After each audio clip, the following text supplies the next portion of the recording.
২০২৫-২৬ অর্থবছরে সরকারের বৃক্ষরোপণ কর্মসূচি আওতার চারা বিতরণ করেছে কৃষি বিভাগ। ফেনীর দাগনভূঞা উপজেলার ১২০০ কৃষককে দেওয়া এ প্রণোদনা সুবিধা। সরকারি প্রতি বাঁশের খুঁটি মূল্য প্রতি পিস ৫০ টাকা। কৃষকদের অভিযোগ, সরবরাহ করা হচ্ছে ১০ থেকে ২০ টাকা মূল্যের বাঁশের খুঁটি। গোবর জৈব সারেও বিতরণে হরিলুট অবস্থা। সরকারের বৃক্ষরোপণ কর্মসূচিকে আওতার ফেনী দাগনভূঞা উপজেলা বিতরণ করা হয়েছে গাছের চারা, জৈব সার ও বাঁশের খুঁটি। গত বুধবারে এই কর্মসূচিতে চমৎকার উদ্যোগ বলছে কৃষক ও কৃষি কর্মকর্তারা। তাই মনে করি সরকার একটা মহৎ উদ্যোগ, যেহেতু মানুষ সমাজ জায়গা অনাবাদী খালি থাকে যায় এবং চারাটা পাওয়ার পরে এটা রোপণ করে যে ফসলটা পাবে তাদের একটা লাভজনক আমি মনে করি। আমি পাইছি নারিকেল ছাড়া পাইছি 5টা, আর এই সূর্য সার পাইছি 40 কেজি 1 বস্তা, আর খুঁড়ি পাইছি 5টা 50 টাকা, 10 টাকা। সরকারি পরিপত্রে প্রতি পিস গাছের চারা ১৬০ টাকা, বাঁশের খুঁটি ৫০ টাকা এবং জৈব সার প্রতি কেজি ৪ টাকা ধরা হয়েছে।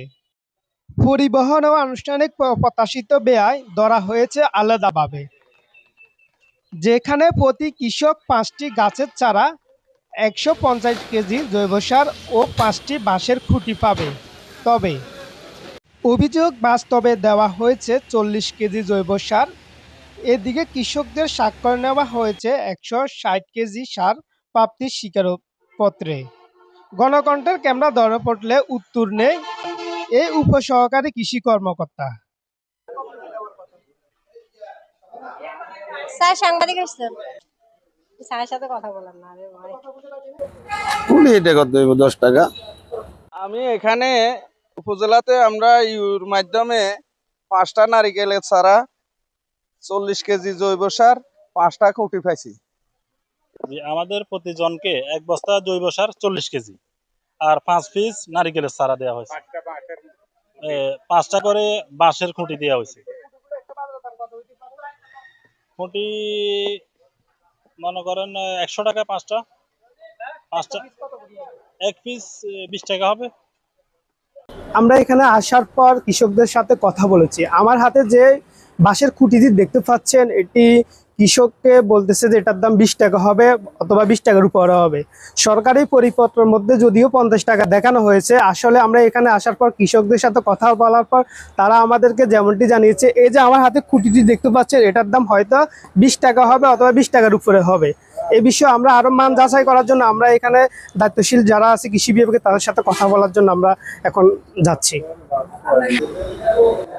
কৃষকদের অভিযোগের বিষয় উপজেলা কৃষি অফিসার মোহাম্মদ কামরুজ্জামানের কাছে জানতে চাইলে তিনি ক্যামেরার সামনে কথা বলতে রাজি হননি। আমরা কৃষিবিদ মোহাম্মদ কামরুজ্জামানের সাথে কথা বলতে এসেছি গাছের চারা বিতরণ। পুরো দাগনভূঞা উপজেলাতে কতজন কৃষকদের মাঝে চারা বিতরণ করা হচ্ছে অথবা এখানে আর কি কি বিতরণ করা হচ্ছে, এই বিষয়ে তিনি আসলে আমাদেরকে বলেছে তার ঊর্ধ্বতন কর্মকর্তা এই বিষয়ে কথা বলবে। তিনি ক্যামেরার সামনে কোনো কথা বলতে রাজি হননি। কামরুজ্জামান আরও বলেন, তিনি কথা বলতে হলে তার বিভাগীয় কর্মকর্তার অনুমতি লাগবে। কৃষকদের এই অভিযোগের ভিত্তিতে শুধুমাত্র বাঁশের খুঁটিতে ৩০,০০০ টাকা আত্মসাৎ করা হয়। হাসান, গণকণ্ঠ, দাগনভূঞা, ফেনী।